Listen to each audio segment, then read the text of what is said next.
I'm doing good, thank you. Is Randy on? Not yet, Judge, but I'll text him and Okay. see if he'll be joining. Dollar's waiting on a dime.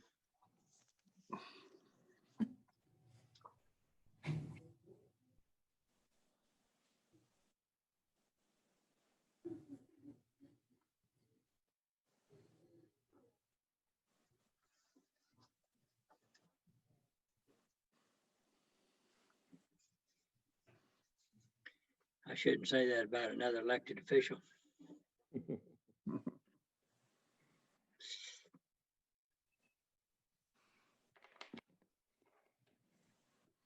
How long ago that thing happened at the hospital?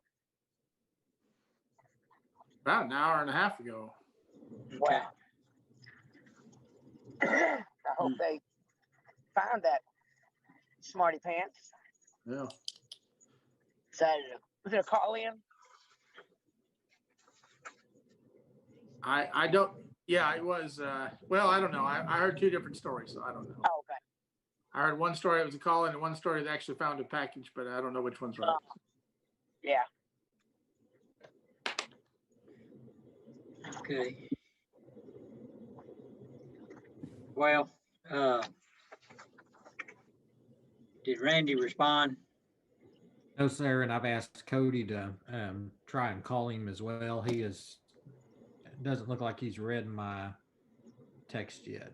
His office, they're going to try to track him down. Okay.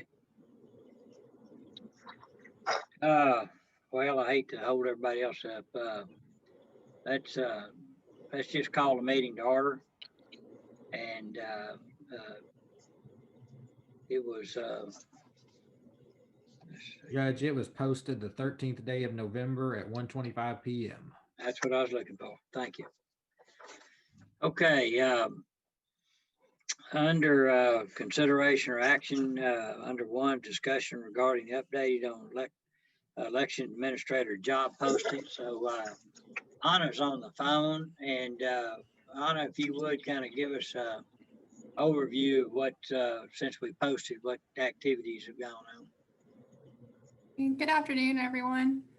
So I had our recruiters pull reports here for our applicants, and it looks like on the current posting, we have 7 total applicants. And 2 of those have been deemed to have met the basic minimum requirements of the posting, and they've been routed. That's Jared Goldsmith and Robert Mendoza. And then we have 5 applicants who were not routed. It doesn't look like their experience didn't meet the requirements, or they didn't have a degree that was required, or they were not a registered Texas voter. Okay, and then there was one other, John Fisher, or Fisher, that had actually got another job and withdrew his application. That is correct. They initially applied in the first August posting, and they withdrew their application. Okay. So tell us a little bit about what the disqualifying factors in the others that I know some were out of state, at least one, if not more. Is that true? That is correct. We had some out-of-state experience. The requirements listed under the posting, it's a bachelor's degree in political science, public administration, or a related field. If somebody didn't have a degree, they can make it up with 4 years of experience, of related experience. And then the minimum experience required is 4 years in an elections department or related field. We do have listed that we'd prefer 6 to 8 years of experience, and we'd like 4 years of that experience in a management role. But that is a preferred, the basic minimum is 4, and that's what the recruiter's been screening for. So if they didn't have a degree, they would need a total of 8 years to meet the basic minimum of the posting. So that's the basis for considering those applicants as unqualified. Okay, And then we have posted the position on the general county website. And it's posted on Indeed, which I think is one of the more popular job boards online. It gets a lot of face time there. And then we have it posted through the TAC listserv and then the Election Center job board as well, And electioncenter.org. yeah, and TAC is the Texas Association of Counties. So it covers, a lot of territory. One thing that's I think is pending, it's fixing to happen, is that the Trib is going to be doing a story on Kathy and her time here and what's changed, and kind of an interest story. And my thoughts were that once that's out there too, that it would be picked up by listservs and things like that, that would get kind of recognition across the state. And that if we, if we'll wait a little while and don't close the posting, then we possibly could get some more applicants in there. That would be good publicity. Yeah. And Dr. Holland, did you about to say something? Well, I was just going to say that I don't know if how this usually works, but to have it posted for 2 months and to have essentially 3 applicants that were deemed qualified and 1 already withdrawn, so we're down to 2 qualified applicants. Is that something typical, or I don't just know how the job market, how, especially for these more administrative roles, are we surprised by that, or are we thinking that's just kind of, I guess you take what it is, but Yeah, it's a very special, very specialized job. It's a lightning rod for controversy for sure. It has to be somebody that knows how to deal with stay in the middle of political issues and without one side or the other. It's very demanding. I'm not totally surprised, but I would like to see, I would like to wait a little longer to see what else we might draw. Mike, did you have something? Well, yeah, it's when we got Kathy, we actually poached her from another county. And the deal is that the best at this are already set up in counties. And so it's hard when you have 256 counties and you have at least half of them that have elections administrators. That really spreads thin the talent. So that's another issue. And Mike, this is Andy. I think we didn't have that many, if I recall, back in '96 to choose from either. Yeah, I think that's right. Is our salary competitive with other comparable areas? Have we made sure that we're on a par for that? Anna? I'm pulling up the salary now for that position. Okay. The salary would be included in the posting. Yeah, it's 97,516 is her salary, and I know our HR department does, and Anna can fill in more comparisons with other counties and looks at peer counties. I'm not sure how this one actually fell in that comparison, but that is something we actively do. Yeah.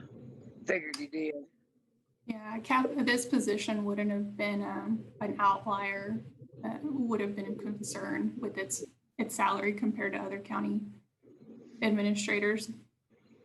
And it's 98,491. And benefits are worth 25 to 27% of the salary generally. Right. Yeah. So, and that's the other thing.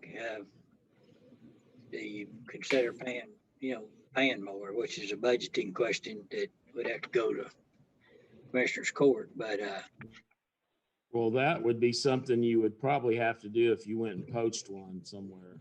yeah. And that may be what you have to do. Well, so if you go poach one, that means that you're privately negotiating Right. with the individual. So how does that work? Is that within, so how do we do that? Keep it legal? Well, you're not legally required to Post? post anyway, but the reality is if you keep on having it out there and you're not getting a qualified candidate, if you may have one out of these two, but and you feel like you need something, you need somebody that's actually ran a department, you can go and talk to that person and see what they're making and make it worth their while. I mean, I've done that with city managers. I've done that with, city secretaries. So, This is Andy. I spoke to a vendor that had been in the business for many years, working with elections administrators, voting machines and that type of thing. And his comment was he felt like our salary was in the range Yeah. from what he's experienced and seen. And he thought that after the election that we may see a few, because of course they've been so busy and what we're a week or so, out from the last election. So Yeah. that's a good point. Is the elections administrators have all been up to their eyeballs for 3 months now, so they may not have been looking at it. Am I correct in that Mr. Mendoza's application just became available this morning, and that's why we haven't seen it yet? I have not seen that. So, but I'm also told there was one in the works that was imminent to be distributed, and I guess that's the one. Is that right? I've only seen Jared's and Mr. Fisher's, and I understand Jared's is the only active one at this point, but I haven't seen anything else. That's correct. The Jared and Mr. Fisher's were the two that we sent out previously that were routed over by HRs. Then Mr. Mendoza's is the one that was routed by HR this morning. Oh, okay.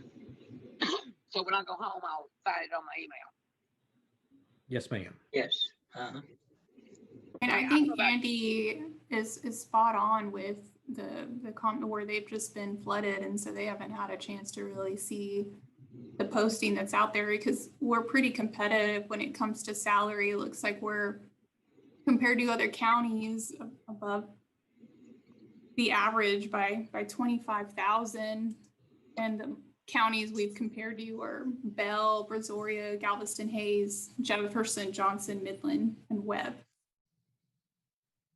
The person I talked to, when I told him our salary, he said, "Oh yes." He said that's he thought it would be very competitive. He felt like it was probably on the high end of what he'd seen. So take that for what it's worth. Yeah. Well, so it's not the salary then. It must be that everybody has been really busy. Yeah. If we just got our numbers this morning, Judge, then probably counties all over Texas are doing the same thing. They may not know they want to move yet. It may take a couple of weeks for them to, To sober up? shall we say. Yeah. Yeah. Okay.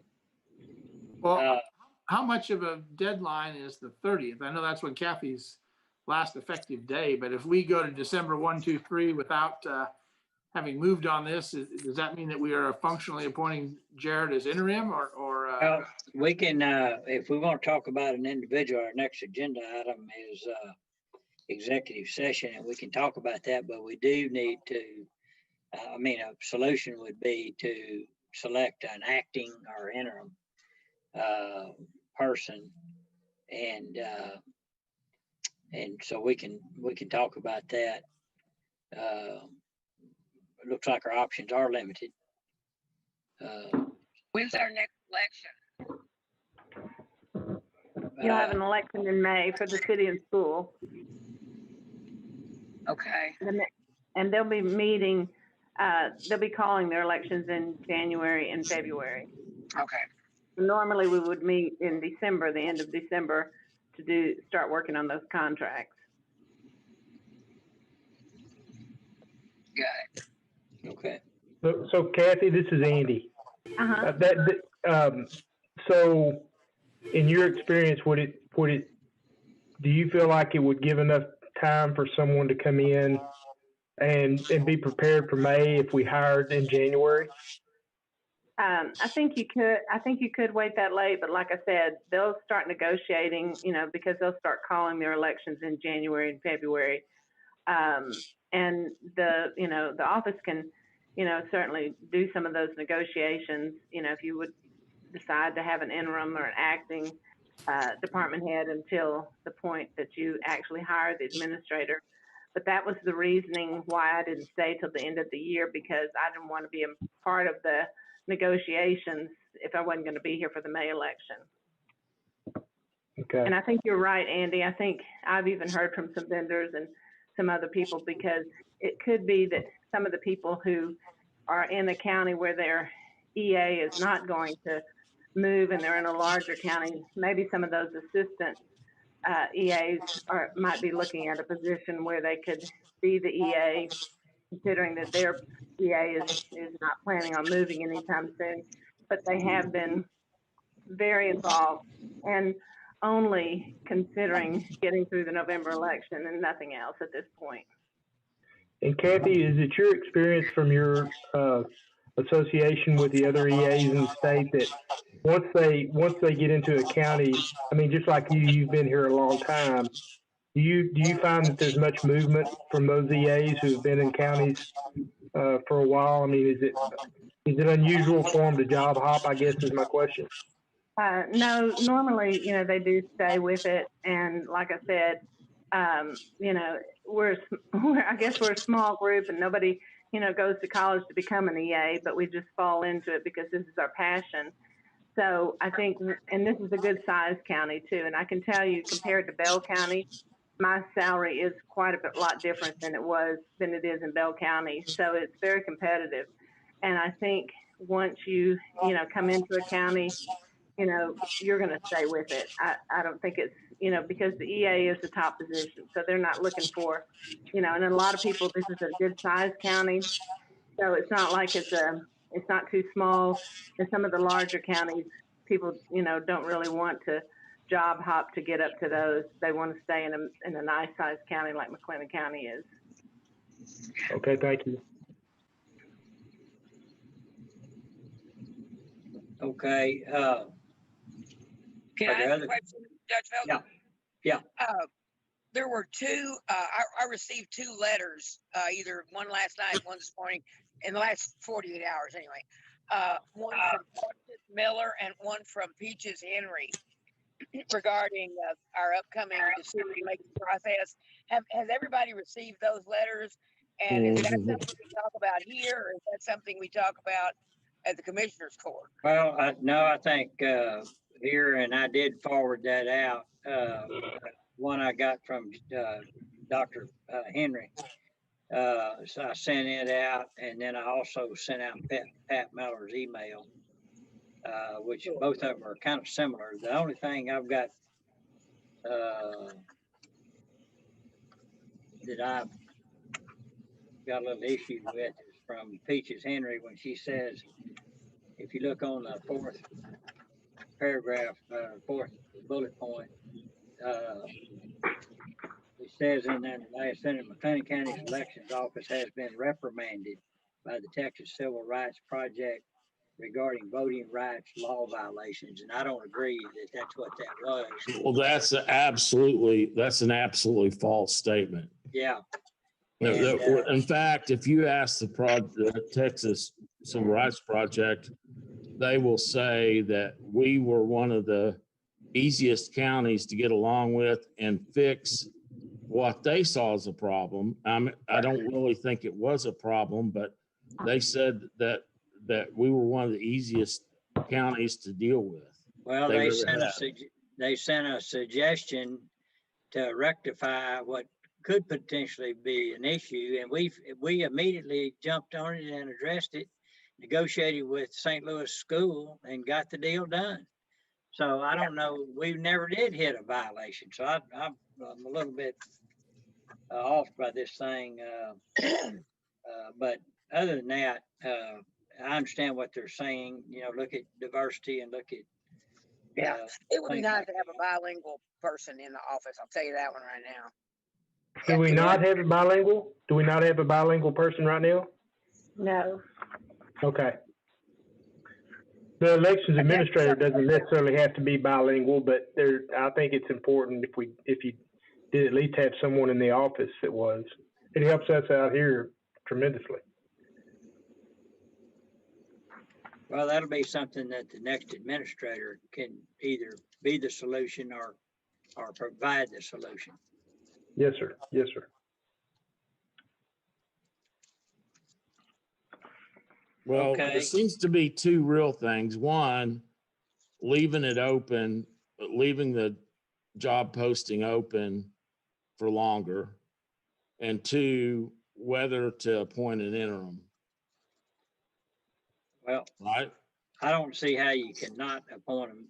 The calendar's against us Right. right now. We have to have an acting or interim, whichever one. And I think we can go into executive session here in a minute and talk about who that might be. But I also agree, Mike, with you that we can spare a little bit of time to keep this posting out there. Because all the people that Kathy's had to contract with expect us to really search and look and provide the best management for that office that we can find. And so we need to make sure we have some effort around that, and we can actually document that effort, and which won't be a problem. So, Yeah, this is Andy. I would propose that we leave it open until either Friday, December 4th or Friday, December 11th. That would give us 2 or 3 weeks in December to hopefully make our decision. Like Kathy mentioned earlier, having someone in place by January to do these negotiations. So I think if you left it open another 2 weeks, that'd be Friday, December 4th. If you want another 3 weeks, that'd be Friday, December 11th. Well, I think 3 weeks is the minimum we'd want to keep it open. yeah, I do too. Well, if you close it on Friday, December 11th, that would give you 3 weeks to January 1. Okay. But even if you had an acting, even if you went past that January 1, which we'd rather not do. If you had a good acting person in that position, we wouldn't be left out in the cold. We'd still be operating and prepared. Right. I think if we had HR put out there maybe the deadline, since I know Brad, you mentioned not putting a deadline on it at our last meeting for this phase, but maybe go ahead and put a deadline out there of December 11th. That way, maybe some of them that are on the fence might want to send it in and get it in. Yeah. Y'all all right with 11th? That gives us what, 3 weeks? Yeah. Maybe a little more. Yeah. Okay. All right. So, We'll hear a motion for that. yeah, is there, I'll make a motion that we close the posting on December the 11th for elections administrator. all right, Dr. Holland, second. All in favor, say aye. Aye. Oppose? Pass. Okay, if appropriate, I want to go into executive session under section 551.074 of the government code. So the commissioners may deliberate the appointment, employment, or duties of interim elections administrator. So we'll go in right now. It is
Okay. All right. So, looks like we're all back in, Dustin. Yes, sir. We're back in and we are recording. Let me check the chat just to make sure. All right, we are good to go. Thank you. Okay, this time we'll go under consideration action under Roman numeral 2. We go down to 3. The item 3 under that is discussion or possible action on acting manager and operations of elections office. including appointing the acting elections administrator. So the floor is open for discussion on who that might be.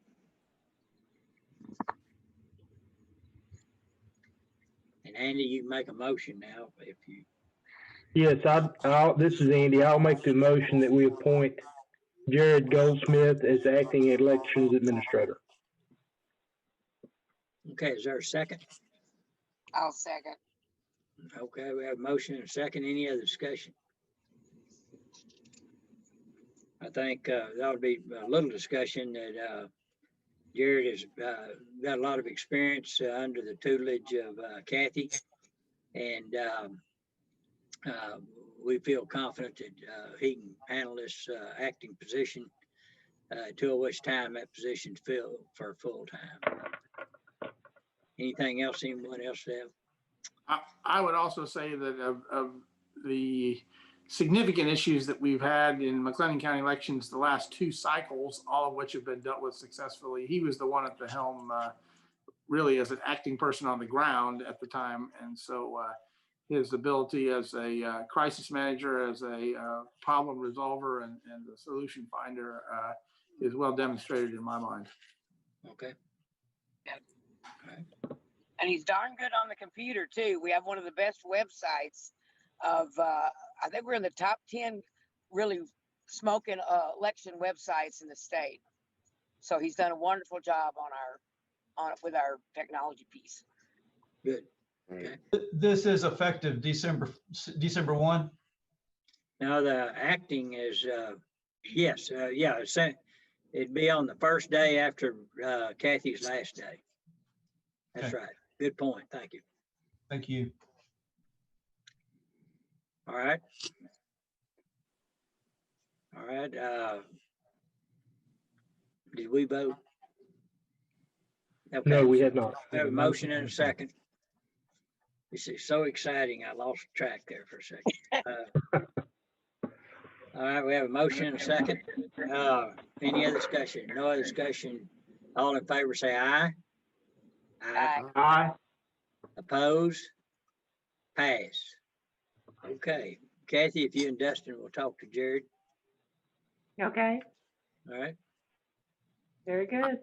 I suppose it goes without saying, but we don't need to do anything interim for an assist. He was the assistant officially, right? And we'll just leave that position Right. open. Right. Right. Okay. Anything else to come for this group? All right. 2:48, we stand adjourned. Thank y'all very much. Thank all of y'all. Yeah. Thank you. Thank you. Happy Thanksgiving to everybody. Yeah. Thank you. Thank you. Everybody.